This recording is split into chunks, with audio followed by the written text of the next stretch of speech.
Les signes et miracles des messagers. Allah a appuyé ses messagers, paix sur eux, à l'aide de preuves et signes divers démontrant leur sincérité et confirmant leur qualité de prophète. Notamment, il les a soutenus à l'aide de miracles, mu'jizat, et de prodiges bien visibles et que les hommes sont incapables de faire, ceci pour attester qu'ils disent vrai et certifier la réalité de leur mission. On entend par mu'jizat, miracle, les faits extraordinaires qu'Allah réalise à travers ses prophètes et messagers tels que les hommes sont dans l'incapacité d'en produire de pareils.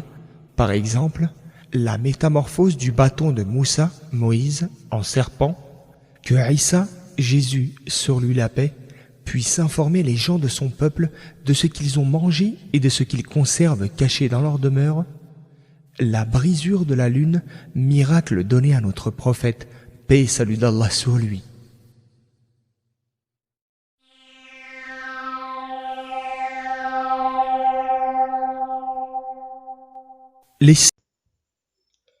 Jésus était le chemin, la vérité et la vie. Est-ce que Jésus c'est le chemin, la vérité et qui mène nous dans la vie éternelle? Nous allons voir ça et dans Jean chapitre 14, le verset 6. Jean chapitre 14, le verset 6 est rapporté que Jésus aurait dit ceci. Jésus lui dit, « Je suis le chemin, la vérité et la vie. Nul ne vient au Père que par moi. » Oui, pendant le ministère de Jésus, il a la voie vers Dieu pour son peuple parce qu'il était le seul porte-parole et messager de Dieu. À l'époque, pour leur proclamer et leur expliquer qui Dieu est, il leur a dit que Dieu est eux et seul et qu'il a été envoyé par Dieu. Selon Marc le 12, le verset 29 et Marc le 7, le verset 3, le chemin mène toujours à un but, une destination, n'est-ce pas? Dans ce contexte, le but, la destination est Dieu, Tout-Puissant, lui-même, le prophète, ici avec nos frères et sœurs chrétiens, et qu'ils ont confondu la voie avec l'objectif. La destination pensant qu'ils sont eux et qu'ils sont les mêmes, alors qu'ils ne le sont pas. Oui, Jésus était la vérité parce que le message de Dieu lui a envoyé était le message de la vérité. Il n'y a pas de mensonge là-dedans. Il n'y a pas de mensonge là-dedans. Et le message est que cette vie est éphémère. Elle n'est pas permanente. Elle n'est pas permanente. Il y aura un jour de jugement. Donc, pour que quelqu'un soit sauvé ce jour-là, il faut garder et obéir au commandement de Dieu. Selon Matthieu 19, le verset 16 et 17, Jean 17, le verset 3 et Jean 13 et verset 13. Et Jean 17, le verset 3, Jean 4, le verset 15, tout ce qui est en dehors de cela n'est pas la vérité. Vous connaîtrez la vérité et la vérité vous affranchirez. Vous connaîtrez la vérité et la vérité vous affranchira. Jean 8, le verset 32. La vérité dans ce contexte est le message de salut que Jésus est venu annoncer. Parce que le salut est d'avoir la vie et tout ce qui manque de salut est la mort. En conclusion, Jean 14, le verset 6, n'a jamais dit que Jésus était Dieu. Il a dit que Jésus était la voie vers Dieu pendant son ministère et à ce moment, personne n'aurait su à propos de Dieu, sauf par lui, parce qu'il a été envoyé par Dieu, tout comme les messagers avant et après lui, qui étaient aussi les voies, la vérité et la vie pendant leur ministère respectifs. Avant que Jésus ne montre au ciel, il annonça qu'un homme viendrait après lui pour dire au monde ce qu'il était incapable de leur dire avant son ascension. Selon Jean 16, le verset 17, Jean 16, le verset 7, 12, 13, 14. Chaque prophète est la voie vers Dieu. À son époque, Abraham et Noé étaient le chemin vers le peuple à leur époque. Si tu dis seulement Jésus, alors Noé, Abraham sont allés en enfer parce qu'il n'y avait pas de Jésus à l'époque. Jean 14, le verset 6 dit que Jésus a dit qu'il était le chemin, la vérité et la vie. Le chemin est le moyen d'atteindre le but, la cible et la destination. Le but, la cible et la destination dans ce contexte est Dieu. Si Jésus était la voie vers Dieu, est-ce que cela fait de lui Dieu? Est-ce que Dieu est aussi la voie? Si vous dites Dieu est aussi la voie, alors la voie vers où? Dis-moi, si vous dites Dieu est aussi la voie, alors la voie vers où? Si vous croyez que Jésus est la vérité, la vie et le chemin, sachez qu'il n'est pas Dieu, mais qu'il est seulement le prophète des dieux. La Bible dit que Jésus a reconnu, a prié et adoré le seul vrai Dieu. Jésus a prié Dieu avec les paroles, selon Jean 17, le verset 3. Or, la vie éternelle, c'est qu'ils te connaissent, toi, le seul vrai Dieu, et celui que tu as envoyé, Jésus-Christ. Jésus a prié Dieu toute la nuit. En ce temps-là, Jésus se rendit sur la montagne pour prier. Et il passa toute la nuit à prier Dieu, selon Luc 6, le verset 12. Comment Jésus a-t-il prié Dieu? Matthieu 26, verset 39. Comment Jésus a-t-il prié Dieu? Ceci, c'est pour les chrétiens. Les chrétiens de nos jours suivaient Jésus. Maintenant, ils ne savent même pas prier. Alors que si vous suivez Jésus, alors vous devez suivre les traces, les méthodes, les mœurs, les disciplines, les actions de Jésus. Matthieu 26, le verset 39. Puis, ayant fait quelques pas en avant, quand Jésus va prier, Jésus, selon Matthieu 26, le verset 39, nous explique que, puis, ayant fait quelques pas en avant, il se jeta sur sa face et pria ainsi. Mon Père, même Paul a dit dans Hébreux 5, le verset 7, c'est lui qui, dans les jours de sa chair, ayant présenté avec de grands cris et avec l'âme des prières et des supplications à celui qui pouvait le sauver de la mort, et ayant été exaucé à cause de sa piété. Quand Jésus priait, il se faisait 2 pas en avant et se jeta sur sa face. Est-ce que aujourd'hui les chrétiens qui suivent Jésus, est-ce que quand vous priez, est-ce que vous faites 2 pas en avant en jetant sur sa face, sur votre face? Est-ce que vous faisiez ceci? Si vous faisiez ceci, alors vous êtes les disciples de Dieu et de Jésus et les serviteurs de Dieu. Ok, selon Matthieu 26, le verset 39. Qui est celui que Jésus priait quand il tomba sur son visage avec de grands cris?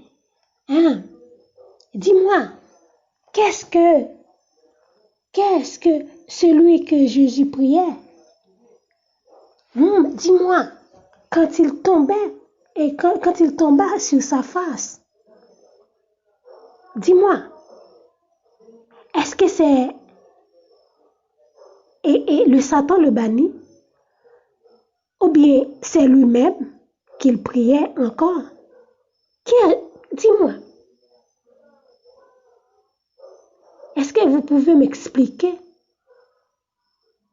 Mais non, personne ne peut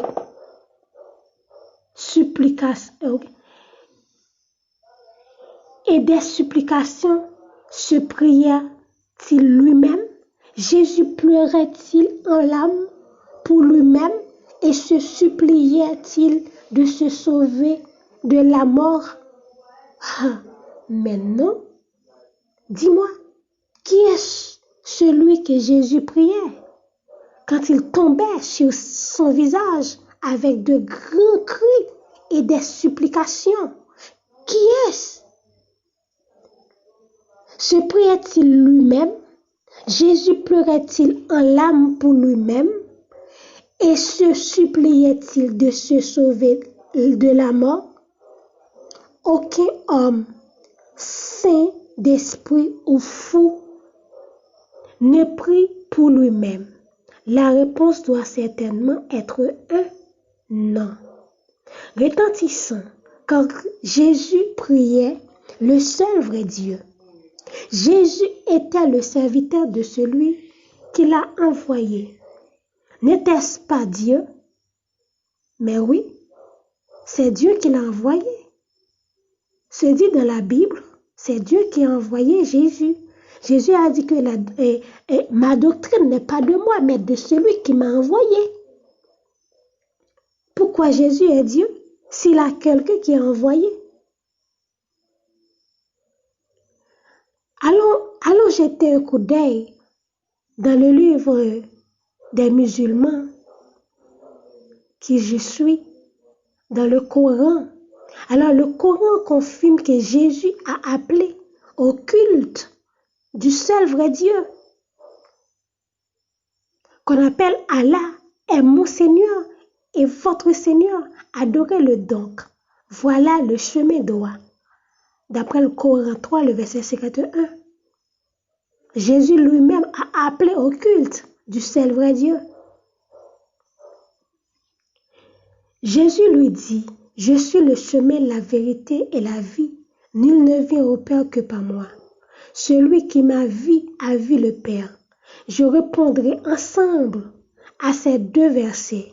Ils viennent respectivement de Jean 14, le verset 6 et de Jean 14, le verset 9. Lire les versets en contexte. Que votre cœur ne se trouble point. Croyez en Dieu et croyez en moi. Il y a plus de demeures dans la maison de mon Père.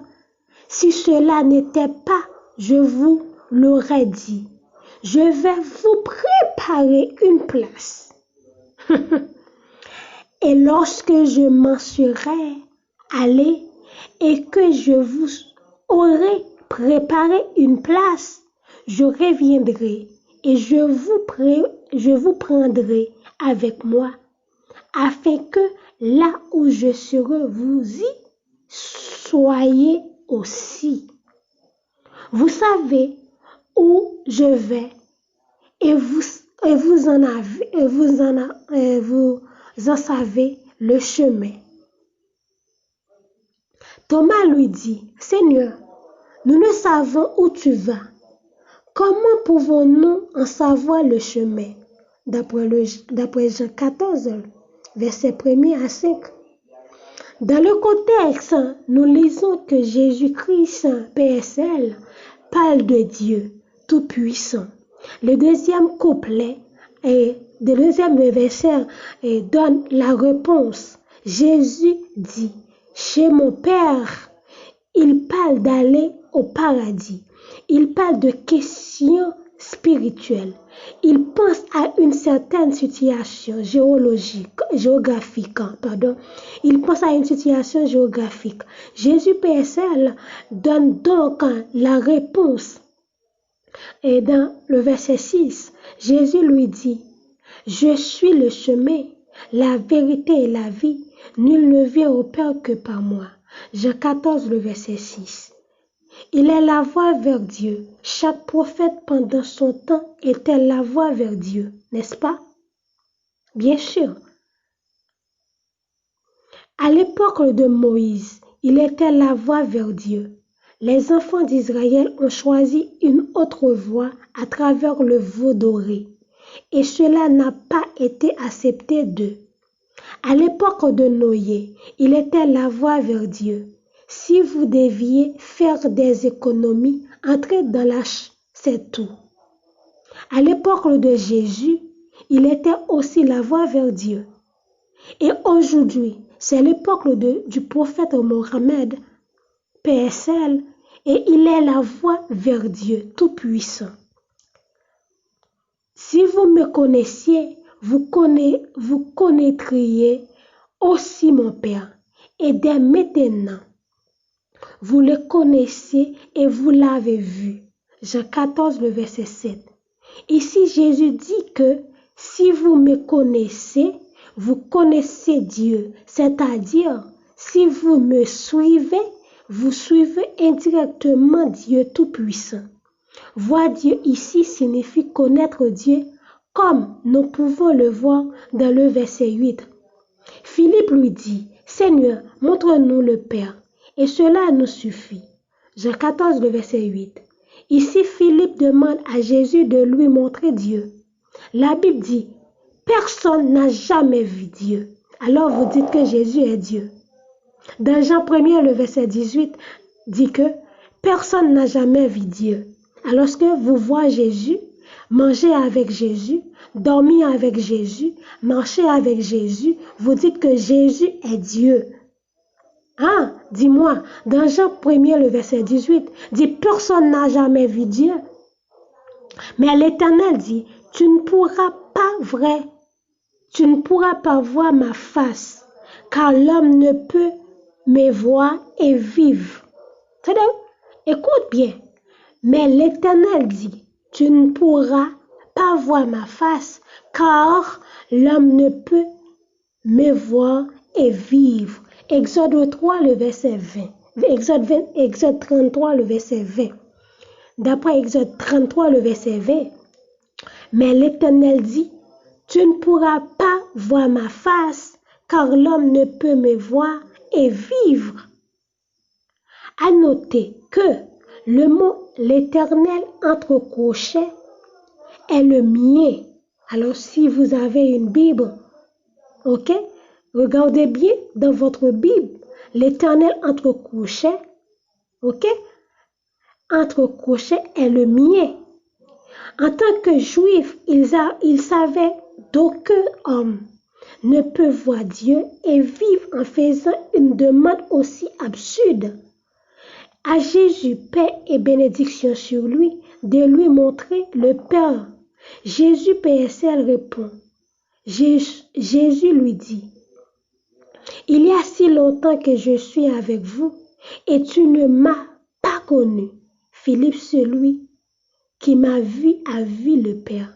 Comment dis-tu, montre-nous le Père? Jean 14, le verset 9. Jésus souligne à Philippe qu'il était avec lui depuis si longtemps. Et malgré cela, il continuait à lui faire une demande aussi stupide, celle de montrer Dieu. Jésus dit donc que quiconque m'a vu a vu le Père. C'est-à-dire, si vous me connaissez, vous connaissez alors Dieu le Tout-Puissant. Et si vous suivez mes enseignements, vous suivez les enseignements de Dieu, le Tout-Puissant. Dans ce contexte, nous apprenons que quiconque connaît Jésus, PSL, c'est-à-dire quiconque suit Jésus, suit indirectement Dieu, Tout-Puissant, chose à laquelle nous n'avons pas d'objection. Les versets 1 à 2 donnent le contexte. Alors, mes amis, mes frères et sœurs, je pense que vous allez comprendre bien et ce que je viens de dire. La parole de Dieu n'est pas un jeu. Non. Et le paradis aussi n'est pas un jeu. L'enfer aussi n'est pas un jeu.